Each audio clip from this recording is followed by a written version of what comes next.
ہجوم رسول اکرم صلی اللہ علیہ وآلہ وسلم کا مذاق اڑا رہا تھا۔ مسلمان خاموش تھے، وہ دل ہی دل میں اللہ کو یاد کر رہے تھے۔ انہوں نے اپنی تلواروں کے دستوں پہ ہاتھ رکھے ہوئے تھے۔ پھر نہ جانے کیا ہوا، رسول اکرم صلی اللہ علیہ وآلہ وسلم نے کیا داؤ کھیلا۔ ابن الاسیر کہتا ہے کہ آپ صلی اللہ علیہ وآلہ وسلم نے رکانہ کو اٹھا کر زمین پر پٹخ دیا۔ رکانہ زخمی شیر کی طرح اٹھا اور غرا کر آپ صلی اللہ علیہ وآلہ وسلم پر حملہ آور ہوا۔ آپ صلی اللہ علیہ وآلہ وسلم نے پھر وہی داؤ کھیلا اور اسے پٹخ دیا۔ وہ اٹھا تو آپ صلی اللہ علیہ وآلہ وسلم نے اسے تیسری بار پٹخا۔ بھاری بھرکم جسم 3 بار پٹخا گیا تو کشتی جاری رکھنے کے قابل نہ رہا۔ رکانہ سر جھکا کے اکھاڑے سے نکل گیا۔ ہجوم پر سناٹا طاری ہو گیا اور مسلمان ننگی تلواریں اور برچھیاں ہوا میں لہرا لہرا کر اور اچھال اچھال کر نعرے لگا رہے تھے۔ چچا رکانہ، رسول اللہ صلی اللہ علیہ وآلہ وسلم نے للکار کر کہا، اپنا وعدہ پورا کر اور یہیں اعلان کر کہ آج سے تو مسلمان ہے۔ رکانہ نے قبول اسلام سے صاف انکار کر دیا۔ یہ طاقت جسمانی نہیں تھی۔ خالد نے نخلستان میں لیٹے لیٹے اپنے آپ سے کہا، رکانہ کو یوں 3 بار پٹخنا تو دور کی بات ہے، اسے کوئی پچھاڑ بھی نہیں سکا تھا۔ رسول اکرم صلی اللہ علیہ وآلہ وسلم کا تصور خالد کے ذہن میں نکھر آیا۔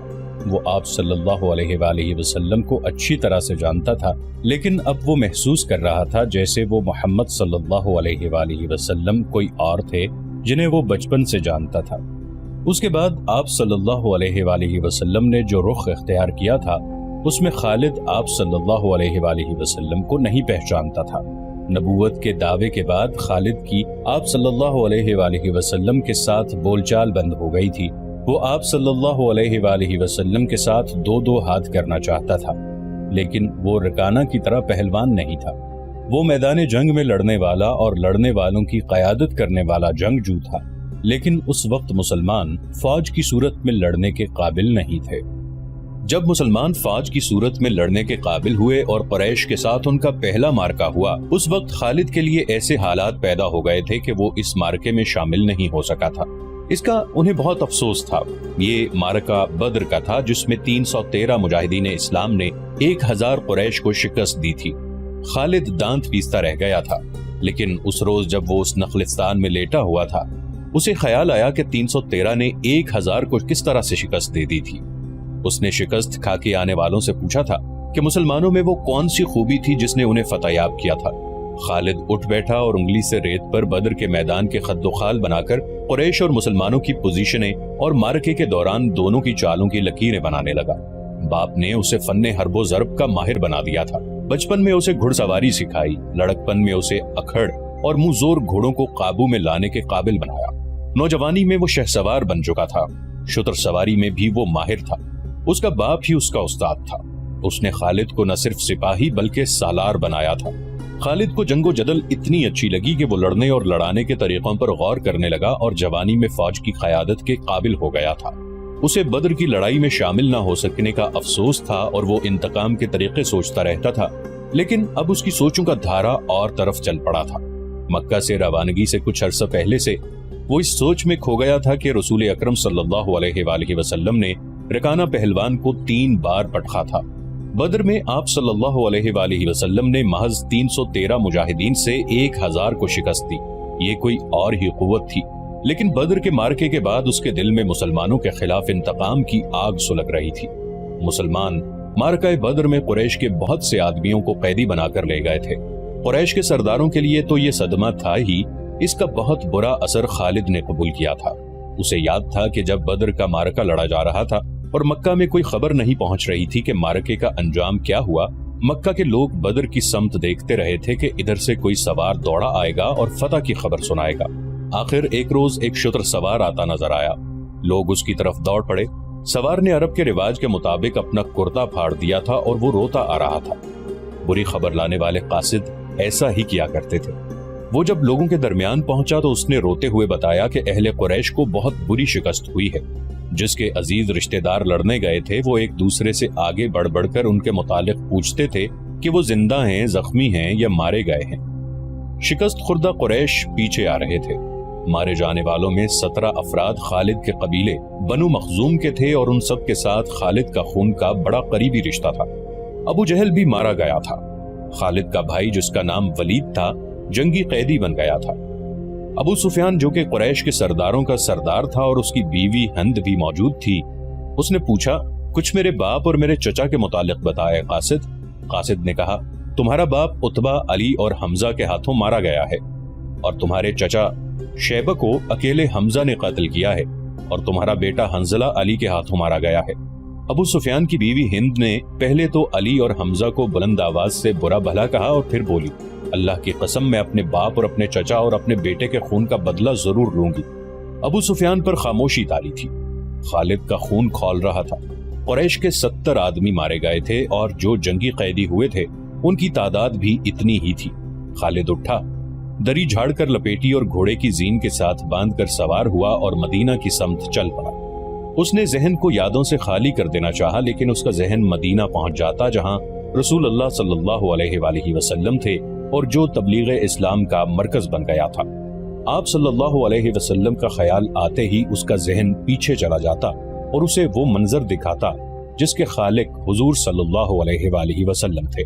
اس کے ذہن میں ہند کے الفاظ یاد آئے جو اس نے اپنے خامند ابو سفیان سے کہے تھے، میں اپنے باپ اور چچا کو بھول سکتی ہوں۔ ہند نے کہا تھا، کیا میں اپنے لخت جگر حنظلہ کو بھی بھول جاؤں؟ ماں اپنے بیٹے کو کیسے بھول سکتی ہے؟ اللہ کی قسم، میں محمد کو اپنے بیٹے کا خون معاف نہیں کروں گی۔ یہ لڑائی محمد نے کرائی ہے، میں حمزہ اور علی کو نہیں بخشوں گی۔ وہ میرے باپ، میرے چچا اور میرے بیٹے کے قاتل ہیں۔ میرے خون کو صرف میرے بیٹے کا قتل گرما رہا ہے۔ ابو سفیان نے کہا تھا، مجھ پر اپنے بیٹے کے خون کا انتقام فرض ہو گیا ہے۔ میں سب سے پہلے یہ کام کروں گا کہ محمد صلی اللہ علیہ وآلہ وسلم کے خلاف زبردست فوج تیار کر کے اسے آئندہ لڑنے کے قابل نہیں چھوڑوں گا۔ مشہور مورخ اور وقائع نگار واقدی لکھتا ہے کہ اگلے ہی روز ابو سفیان نے تمام سرداروں کو بلایا۔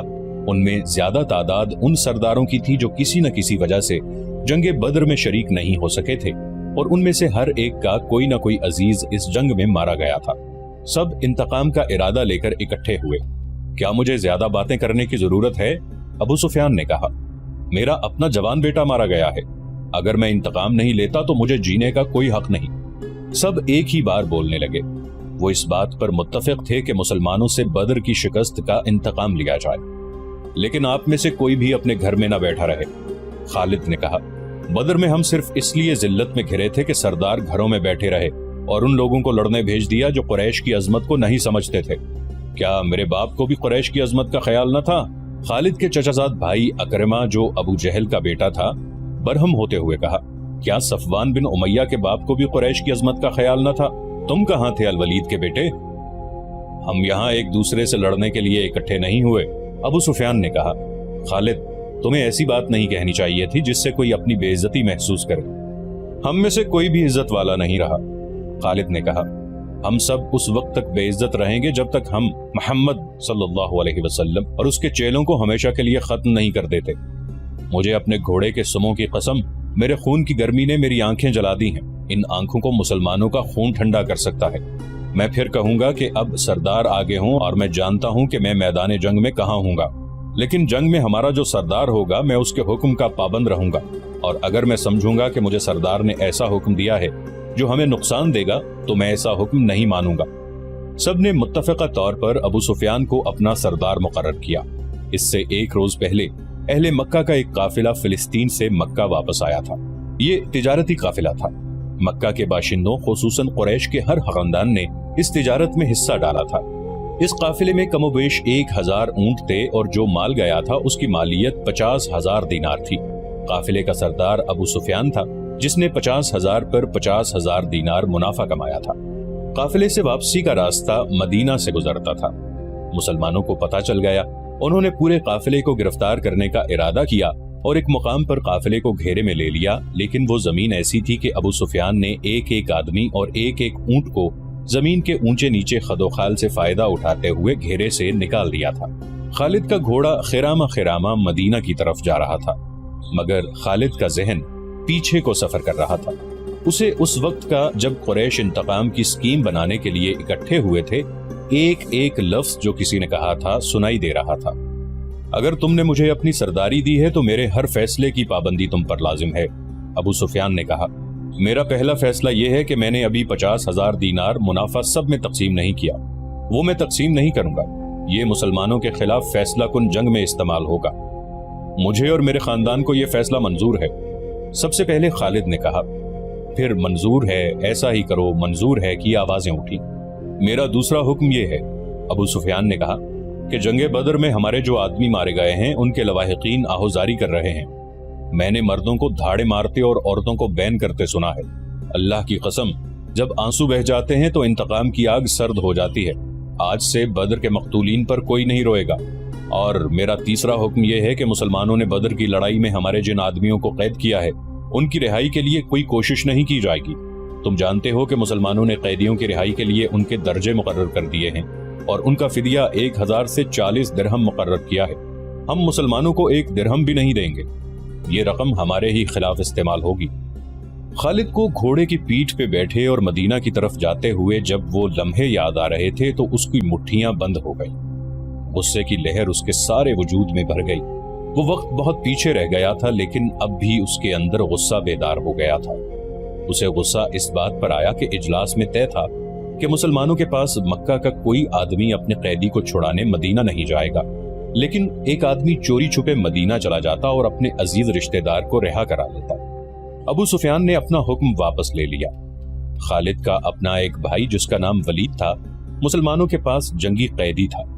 اگر اس وقت تک قریش اپنے بہت سے قیدی رہا نہ کرا لائے ہوتے تو خالد اپنے بھائی کی رہائی کے لیے کبھی نہ جاتا۔